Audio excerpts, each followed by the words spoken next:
우리 가정 공동체는 하나님께서 계획하시고 디자인하신 것임을 우리는 알 수가 있습니다.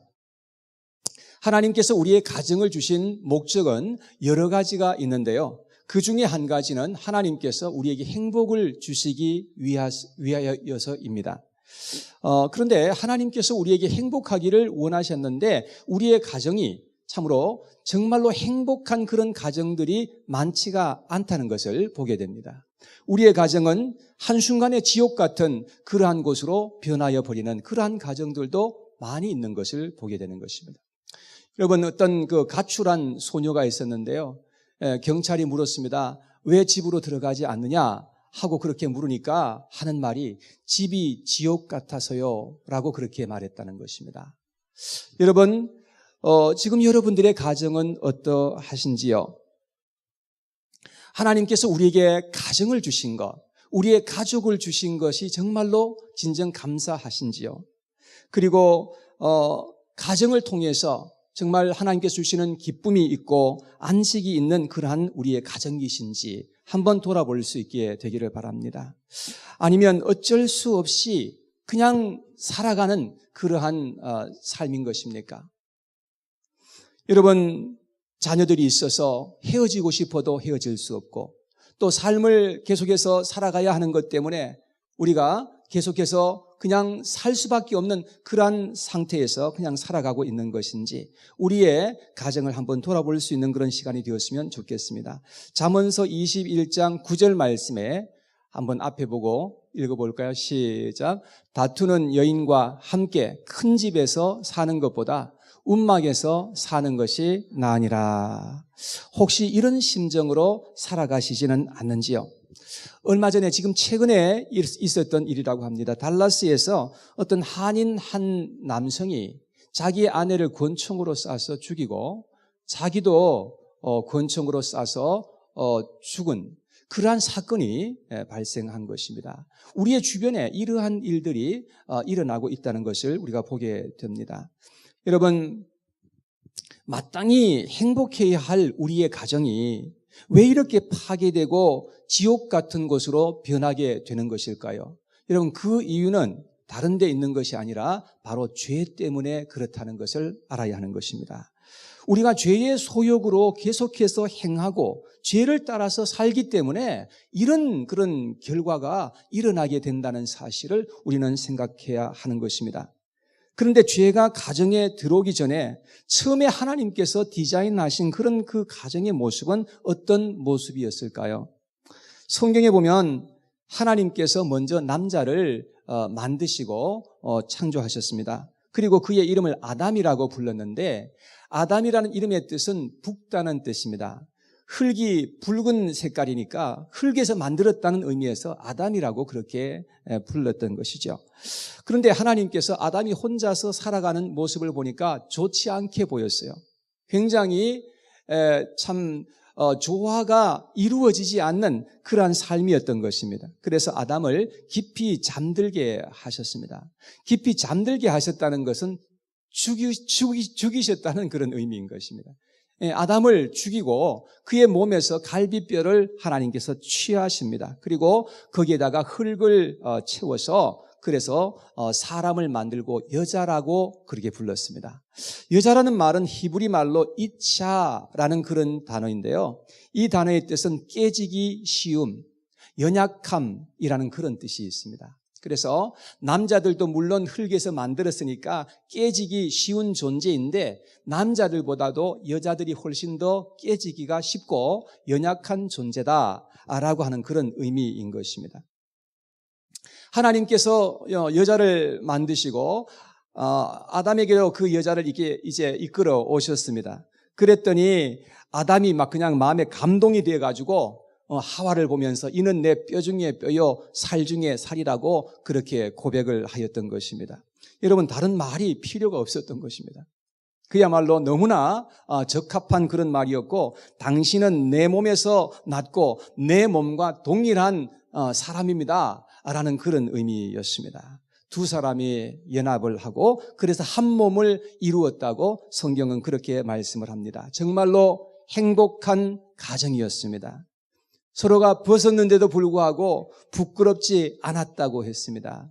여러분, 벌거벗었는데 근데 서로가 수치를 느끼지 않았다는 그런 의미도 있지만 사실은 흉허물이 하나도 보이지 않았다라는 그런 의미도 되는 것입니다. 여러분, 그런데 그 행복한 가정에 죄가 들어오게 되었다는 것입니다. 여러분, 죄가 그 가정에 들어옴으로 말미암아서 그 가정은 급격한 변화를 경험하게 되는 것입니다. 아담은 죄를 범한 직후에 하나님께 그렇게 말합니다. 하나님께서 내게 주신 그 여자가 나에게 이것을 따 주어서 그래서 내가 먹었다고 그렇게 고백하였던 것을 볼 수가 있습니다. 여러분, 하나님에게 책임을 전가하는 것입니다. 자기의 아내를 원망하는 남편의 모습을 보게 되는 것입니다. 언제는 내 뼈 중에 뼈요, 내 살 중에 살이라 하더니만 이제는 아내를 막 그냥 원망하고 그렇게 공격하는 그런 아담의 모습을 보게 되는 것 아닙니까? 하와도 자기의 죄를 인정하는 대신에 범죄한 이유를 변명하는 그런 모습을 보게 되는 것입니다. 하와의 후손이 아니랄까 봐 우리 여성들은 분명히 자기가 잘못해 놓고도 좀처럼 인정하지 않으려고 하는 그러한 모습을 저는 경험을 통해서 우리 집에서 그렇게 알게 되는 것입니다. 이 소리를 해서 아마 집에 가면 한 방 먹을지 모르겠지만 어쨌든 사실을 말씀을 드리는 것입니다. 그리고 나중에 가면 형제끼리 살인하는 살인극이 벌어져요. 여러분, 그 가정을 생각해 보면 철저하게 파괴되는 그런 가정의 모습을 보게 되는 것입니다. 여러분, 인류에 처음 만드신 하나님의 가정이 아닙니까? 근데 그 처음 만든 그 가정이 철저하게 파괴됩니다. 여러분, 이 가정이 이렇게 파괴되고 불행하게 되고 고통이 찾아온 그 이유는 바로 죄에 있었다는 것을 우리가 알게 되는 것입니다. 죄는 서로의 그 관계를 시기하게 하고 멀어지게 만드는 것을 볼 수 있습니다. 죄는 서로를 불편하게 만들고 오해하게 만들고 미워하게 만드는 것을 볼 수가 있습니다. 그래서 오늘 이 본문에 보면 사도 바울께서 가정이 회복되고 연합하고 행복하기 위해서 우리가 어떻게 해야 될 것이냐, 그런 것을 우리에게 말씀해 주고 있는 것입니다. 에베소서 5장 22절에서 33절 아까 읽었던 말씀인데 여기에 보면 부부 사이에서는 우리가 어떻게 해야 될 것이냐 하는 것을 말씀하고 있고요. 그리고 6장 1절에서 4절까지의 말씀에 보면 부모와 자식 관계에서는 어떻게 해야 될 것인지를 말씀하고 있고요. 6장 5절에서 9절까지는 상전들과 종들 사이에서는 어떻게 해야 될 것인지를 말씀하고 있습니다. 오늘날로 말한다면 인플로이어와 인플로이의 관계는 어떻게 해야 될 것인지, 노사 관계는 어떻게 해야 될 것인지, 그런 것들을 우리에게 말씀해 주고 있는 것입니다.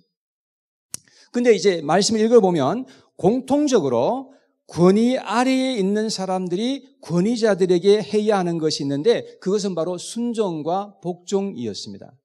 그러니까 권위 아래에 있는 사람들은 하나님께서 세워놓으신 그 권위에 복종하고 순종해야 된다. obedience 그리고 submission, 그렇게 말씀을 하고 있습니다. 그래서 우리는 하나님께서 세워놓은 그 질서를 따라서 그렇게 살아야 할 것을 말씀하고 있습니다. 그리고 공통적으로 권위자들은 권위 아래에 있는 사람들에게 해야 하는 것이 있는데 그것은 바로 사랑인 것임을 말씀하고 있습니다. 한쪽에서는 순종하고 한쪽에서는 사랑하고, 이렇게 이러한 관계 속에서 우리가 살아가야 할 것을 우리에게 말씀해 주고 있습니다. 사도 바울은 에베소서를 기록하면서 계속해서 반복해서 말씀하시는 것이 있는데 예수 그리스도와 교회와의 관계를 계속해서 설명하고 있는 것을 볼 수 있습니다. 그런데 우리의 그 부부 관계도 예수 그리스도와 교회의 관계에서 설명하시는 것을 볼 수가 있습니다. 마치 우리의 가정은 이 교회와 예수 그리스도의 그 관계와도 아주 흡사하다는 것을 그렇게 우리에게 말씀해 주시는 거죠. 자, 오늘 읽었던 22절 말씀을, 5장 22절 말씀을 같이 한번 읽어보겠습니다. 시작. 아내들이여 자기 남편에게 복종하기를 주께 하듯 하라. 자, 자기의 남편에게 복종하기를 예수님께 하듯이 그렇게 해야 된다라고 이렇게 말씀을 했는데, 그런데 이렇게 할 수 있기 위해서는 전제 조건이 선행되어야 된다는 것입니다. 예를 들어서 우리 아내가 예수님을 정말 사랑해서 예수님을 알고 그분께 순종하는 것이 먼저 되어야 된다는 것입니다. 그러니까 예수님을 만나서 예수님께 순종하는 그런 관계가 되어 있을 때에 비로소 남편에게도 순종할 수 있는 가능성이 생겨지게 된다는 것이죠. 그런 예수님과의 그런 관계가 없는데 우리가 어떻게 남편에게 순종할 수가 있겠느냐, 그런 말씀이죠. 그리고 왜 아내가 남편에게 순복해야 하는지도 말씀을 합니다. 23절과 24절의 말씀 다 같이 시작. 이는 남편이 아내의 머리됨이 그리스도께서 교회의 머리됨과 같음이니 그가 바로 몸의 구주시니라. 그러므로 교회가 그리스도에게 하듯 아내들도 범사에 자기 남편에게 복종할지니라. 자, 여기에 보니까 그리스도께서 교회의 머리됨 같이 남편이 아내의 머리 되기 때문에 그래서 순종해야 된다 하는 말씀입니다. 여러분, 이 교회의 머리는 예수 그리스도이십니다. 그렇듯이 우리 가정에 하나님께서 우리에게 가정을 주셨는데 가정의 머리는 바로 남편이라고 그렇게 말씀을 합니다. 근데 이 말씀은 아내가 남편보다도 열등하다라는 그런 의미가 아닙니다. 절대로 그렇게 해석하는 것은 그것은 성경을 잘못 봤기 때문에 그렇습니다. 여러분, 이 말씀은 하나님께서 이러한 질서로 세워놓으셨다라는 그런 말씀이에요. 하나님께서는 모든 것을 이 자연 만물도 보면 하나님이 질서를 다 만들어 놓으셨어요. 그렇듯이 여러분, 이 세상에 이 모든 공동체에도 하나님께서는 질서를 만들어 놓으시고 그렇게 운행하시는 것을 볼 수가 있는 것입니다. 자, 그러면 남편들은 아내에게 어떻게 해야 되느냐라고 하는 것도 우리가 들어봐야 되겠죠. 25절 말씀에 같이 보겠습니다. 25절 다 같이 시작. 남편들아, 아내 사랑하기를 그리스도께서 교회를 사랑하시고 그 교회를 위하여 자신을 주심같이 하라. 자, 남편들은 아내를 사랑해야 되는데 얼마만큼이나 사랑해야 되느냐? 예수 그리스도께서 교회를 위해서 교회를 사랑하시고 교회를 위해서 자기 몸을 주신 것처럼 그렇게 사랑할 것을 말씀을 하고 있는 것입니다. 자, 이렇게 우리가 남편들이 아내를 사랑할 때에 이렇게 사랑하기 위해서는 여기에도 전제 조건이 있어야 된다는 것입니다. 그러니까 남편들이 예수님을 만난 그런 경험이 있어야 되는 것입니다. 예수님을 만나서 정말로 예수님을 사랑하고 그래서 예수님을 그렇게 섬기는 그러한 남편들이어야 그래야 자기의 아내도 사랑할 수 있게 될 가능성이 있다는 것입니다. 여러분, 예수님을 정말로 만나지 못하고 예수님을 사랑하지 못하는 그런 관계에 있다고 한다면 자기의 아내를 사랑할 수 있는 가능성이 참으로 없다는 것이죠. 그래서 우리가 남편도 그렇고 아내도 그렇고 우리가 먼저 예수 그리스도를 알고 예수 그리스도와 먼저 바른 관계 속에 있어야 된다는 것을 우리가 알아야 하는 것입니다. 사랑하는 여러분, 우리는 먼저 모든 사람들이 모든 가정에서 예수 그리스도 그분을 먼저 아는 것이 중요하고 그분과 먼저 바른 관계 속에 들어가 있어야 한다는 것을 우리는 알아야 되는 것입니다. 오늘 본문 바로 전에 보면은 사도 바울이 말씀하는 것을 보면 성령 충만할 것을 우리에게 말씀했습니다. 우리가 성령 충만할 때에 우리가 비로소 우리 가정에서 정말로 서로를 향해서 존중하고 사랑하고 순종할 수 있는 그런 관계 속에 들어갈 수 있는 가장 최적의 그런 환경이 될 수가 있기 때문에 그렇습니다. 여러분, 그래서 우리 남편은 예수님이 자신을 사랑하심처럼 그렇게 아내를 사랑하고 아내도 예수님을 사랑해서 예수님께 복종하듯이 남편에게 그렇게 복종할 것을 우리에게 말씀을 하고 있는 것입니다. 우리 가정의 행복의 시작은 어디서부터냐? 그러니까 예수님에게서부터 시작되는 것입니다. 그 행복을 내가 아무리 행복하려고 애를 쓰고 노력해도 나에게서 그 행복이 오는 것이 아니라 결국은 이 행복은 예수님께서 우리에게 주시는 것임을 우리가 알아야 된다는 것입니다. 예수님께서 우리의 가정을 회복하실 수 있는 분이시고 예수님께서 우리에게 행복을 주시는 그런 분이신 것임을 여러분 기억하시기를 바랍니다. 그래서 우리는 예수님을 내 개인의 주인으로 모셔드려야 돼요. 예수님을 우리 가정의 주인이 되도록 예수님을 우리 가정에 그렇게 모셔드려야 된다는 것이죠. 여러분, 내가 가정의 주인이 되면 그러면 우리 가정은 불행해지기 시작하는 거예요. 여러분, 어떤 사람이든지 내가 거기에서 가정에서 주인이 되려고 해보십시오.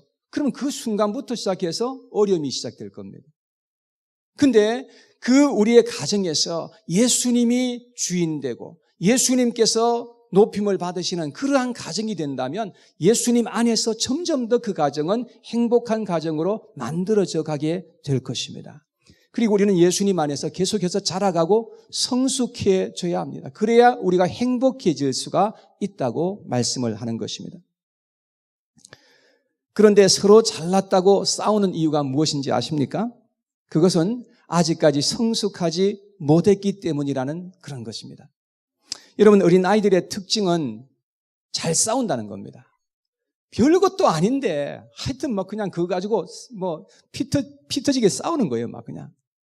애들은 뭐 그냥 조그마한 거 가지고 그거 가지고 네가 잘났다 내가 잘났다 하면서 얼마나 싸우는지 알 수가 없습니다. 여러분, 부부가 잘 싸운다는 것은 몸은 지금 이렇게 다 자라서 어른이 되었지만 영적으로는 아직까지 어린아이의 상태에 머물러 있고 미성숙하기 때문에 그렇다는 것을 우리는 인정해야 하는 것입니다. 여러분, 결혼하면 행복할지 아셨죠? 여러분, 결혼한 것이 정말로 여러분들이 상대를 사랑해서 결혼한 것입니까? 내가 이 사람을 정말로 내가 사랑해야 되겠다 그렇게 해서 결혼하셨습니까? 물론 그러신 분들도 계시겠죠. 근데 대부분의 사람들은 자기가 행복해지기 위해서 결혼을 하는 것입니다. 여러분, 결혼할 때부터 누군가를 사랑하기 위해서 내가 이 사람을 정말 사랑해야 되겠다 헌신하면서 결혼을 한다면 아마 결혼 생활이 그렇게 큰 어려움이 없을 것입니다. 그런데 대부분 결혼하는 이유는 내가 사랑받고 내가 행복해지기 위해서 결혼을 하는 것입니다. 그러니까 나를 위해 주지 않고 나를 사랑해 주지 않고 알아주지 않으니까 삐지고 열받고 공격하는 그러한 그 환경으로 막 그냥 바뀌어버리는 것입니다. 결혼의 출발부터가 잘못되었다는 사실을 우리는 깨닫게 되는 것입니다. 우리는 결혼할 때부터 어떤 한 존재를 사랑하고 세우기 위한 동기로서 결혼을 해야 이게 정상이고 이것이 하나님의 뜻에 부합한 것입니다. 여러분, 아담은 아내를 얻기 위해서 자기가 죽어야 했고 갈비뼈를 내놓아야 했던 것입니다. 그럴 때에 아담이 이는 내 뼈 중에 뼈요 내 살 중에 살이라고 그렇게 고백할 수가 있었던 것입니다. 자기를 내어주고 자기 희생이 없이는 결코 그런 고백을 할 수가 없다는 말씀이죠. 어떤 사람이 어떤 남자가 여자에게 프로포즈를 했다고 합니다.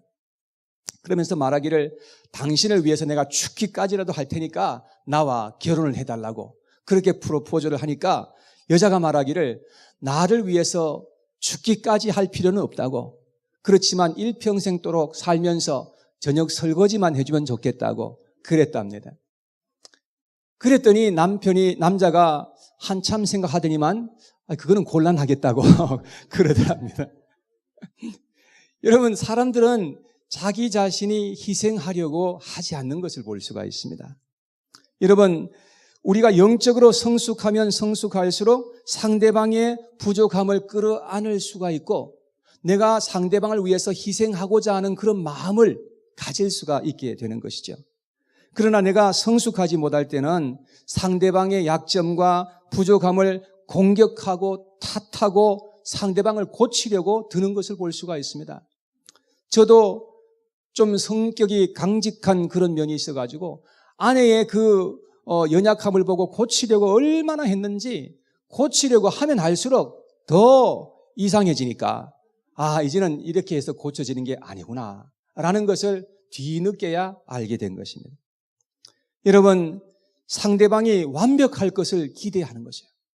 저 사람이 완벽했으면 좋겠다. 그래서 계속해서 무엇을 요구하는 것입니다. 이렇게 해달라, 저렇게 해달라, 계속해서 요구하는 것입니다. 그렇게 해서 결국은 자기가 더 행복해지려고 끊임없이 노력하는 사람들의 모습을 보게 되는 것입니다.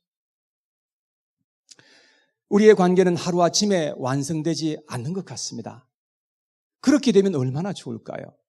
그런데 하루아침에 그렇게 되는 것 같지 않아요. 아무리 예수님을 믿고 우리가 예수님 안에서 그렇게 산다고 하지만 하루아침에 모든 것이 완성되는 것이 아니라 우리가 일평생토록 살아가면서 끊임없이 부딪히고 서로 노력하고 서로 인내하는 가운데서 성숙은 서서히 조금씩 이루어져 가는 것을 우리는 알 수가 있는 것입니다.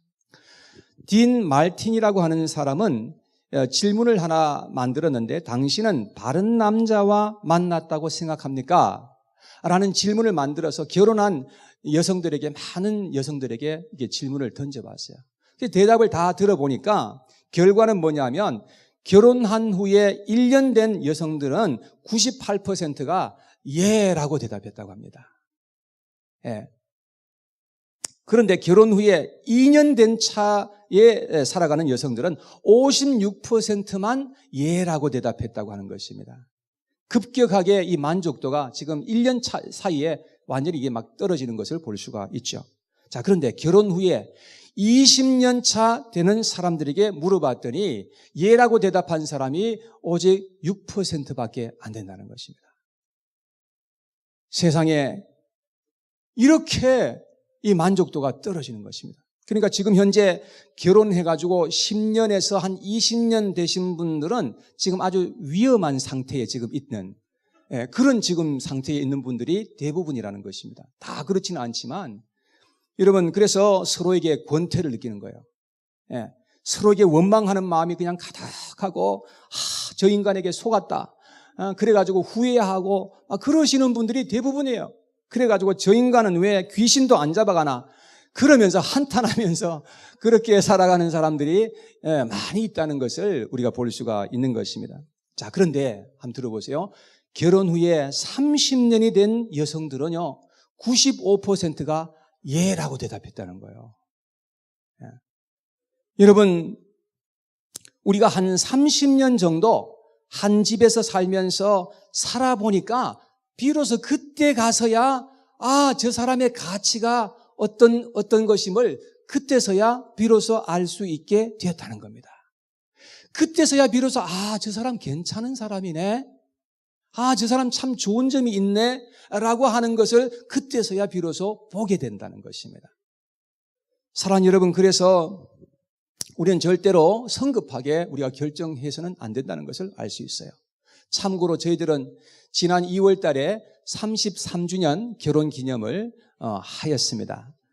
그래서 저희들도 참 살아가면서 많은 갈등이 있었고 많이도 싸웠는데 이제는 참 편안한 관계가 됐어요. 서로 정말 친한 관계가 됐어요. 너무나 참 과거의 그런 모습과는 참 하나님께서 많은 것을 바꾸어 주셔서 너무너무 그런 면에 있어서는 참 감사하고 있습니다. 여러분, 지금 많은 갈등 속에 있는 분들이 계시다면 서둘러서 결정할 것이 아니라 적어도 한 30년 정도 살아보신 다음에 그때 가서 결정해도 늦지 않을 거라고 생각합니다. 여러분, 조금 더 참아보시기 바랍니다. 우리의 가정은 이 세상에서 가장 치열한 훈련소와 같은 곳이라고 저는 그렇게 생각을 해요. 하나님은 나를 성숙하게 만들기 위해, 나를 다듬으시기 위해서 나에게 꼭 필요한 사람을 붙여주셨다라고 하는 것을 알아야 되는 것입니다. 이런 부부끼리 이렇게 앉아 계신 분들은 한번 서로를 보면서 당신 나한테 꼭 필요한 사람입니다 하고 한번 말해줘 보세요.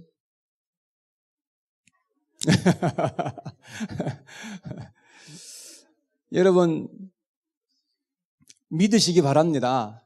나는 인정하기가 참 쉽지가 않지만 하나님께서 우리한테 배우자를 이렇게 붙여주신 거 하나님께서 이유가 다 있으신 거죠. 여러분, 그래서 나의 배우자는 나의 왼수가 아니라 나의 가장 훌륭한 교관이라는 것을 여러분 꼭 믿으시기를 바랍니다. 제가 조약돌을 들고 오려고 하다가 깜빡 잊어버렸는데요. 제가 어느 강가에 갔다가 조약돌이 너무너무 이쁜 거예요. 그냥 동글하면서 그냥 달아가지고 그냥 맨들맨들 하면서 너무 이쁘가지고 제가 하나 들고 왔어요. 지금 아직까지 사무실에 있는데. 근데 그 돌이 처음부터 그렇게 된 것이 아니라 처음에 산에서 떨어져 나올 때는 삐죽삐죽한 그런 모서리가 있는 그런 돌이 떨어져 나온 거죠. 근데 세월이 흐르면서 그게 물살을 따라서 계속해서 흘러 강을 따라서 내려오다가 보니까 내려오면서 얼마나 많은 돌과 부딪혔겠어요? 부딪히면서 나중에는 그렇게 맨들맨들하게 이쁜 돌로 그렇게 바뀌어지게 된 것이죠. 여러분, 그래서 우리는 이 세상에 살아가면서 우리의 가정과 또 이 사회의 많은 사람들을 만나면서 살아갈 때 얼마나 많이 부딪힌지 몰라요. 서로가 상처를 주기도 하고 상처를 받기도 하고 그렇게 살아가면서 우리가 점점 더 성숙한 그런 모습으로 우리가 변화되어 가는 것이 그것이 하나님께서 우리에게 원하시는 뜻인 줄 믿으시기 바랍니다. 여러분, 그래서 우리의 교회도 우리의 가정도 훈련소와 같은 것이고 함께 자라가는 곳이라는 것을 알아야 되는 것입니다. 그래서 우리가 혼자 살면 편하긴 편한데 여러분, 그렇게 혼자서 살아가는 것이 하나님의 뜻이 아니라는 거죠. 그래서 우리가 공동체로, 우리가 교회에 와서 우리가 사실 함께 살아가는 것이 얼마나 힘든지 몰라요. 많은 그런 어려움들이 있고 문제가 생기는 것을 여러분 알지 않습니까? 그렇지만 그래도 우리가 함께 공동체로 살아가면서 하나님께서 그 속에서 내 자신을 무엇보다도 다듬으시려고 하나님께서 나를 더욱더 성숙한 사람들로 만들려고 하나님께서 그렇게 하나님께서 가정을 만드시고 교회 공동체로 살아가라고 그렇게 우리에게 말씀해 주신 것입니다. 오늘 본문에 보면 가정에 대해서 굉장히 길게 말씀을 하셨어요. 그래서 가정에 대해서 쭉 이렇게 말씀을 하신 다음에 어떤 말씀이 나오는지 바로 후에 어떤 말씀이 나오는지를 주목해 보시기 바랍니다. 자, 6장에서도 계속해서 그 가정에 대해서 말씀을 하시죠. 그런 다음에 10절에 가서 이런 말씀이 나옵니다. 앞에 한번 보시고 읽으셔도 되고요. 같이 한번 읽어보겠습니다. 시작. 끝으로 너희가 주 안에서와 그 힘의 능력으로 강건하여지고 마귀의 관계를 능히 대적하기 위하여 하나님의 전신갑주를 입으라. 자, 여기에 보면 우리는 갑자기 이런 그 영적인 그런 싸움에 대해서 지금 말씀을 하고 있는데 우리가 그 힘의 능력으로 강건해져야 된다.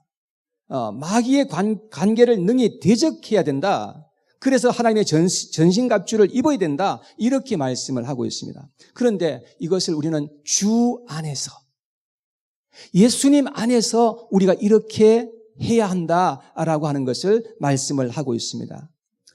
여러분, 마귀는 가정을 허물고 교회를 허물기 위해서 끊임없이 역사하고 있는 것을 볼 수가 있는 것입니다. 사랑하는 여러분, 우리는 마귀의 괴계에 넘어가지 않도록 예수 그리스도 안에 있어야 하고 예수 그리스도를 믿고 성령 충만한 그리스도인이 되기 위해서 계속해서 우리는 끊임없이 기도해야 될 줄로 믿으시기를 바랍니다. 예수 그리스도 안에서 우리의 가정을 지키고 바로 세워갈 수 있는 저와 여러분들 모두가 되었으면 좋겠습니다. 그래서 우리의 가정이 건강한 가정이 되고 우리의 가정을 통해서 하나님의 영광을 받으시는 그런 가정이 되어야 되는 것입니다. 그리할 때에 하나님께서는 우리의 가정을 통해서 하고자 하시는 하나님의 선하신 뜻이 또 있다는 것을 우리는 생각해야 되는 것입니다. 사랑하는 여러분, 어떠한 가운데 지금 여러분들이 계실지라도 여러분 절대로 우리의 힘과 지혜만으로는 안 돼요. 결코 우리의 가정이 행복한 가정이 될 수가 없어요.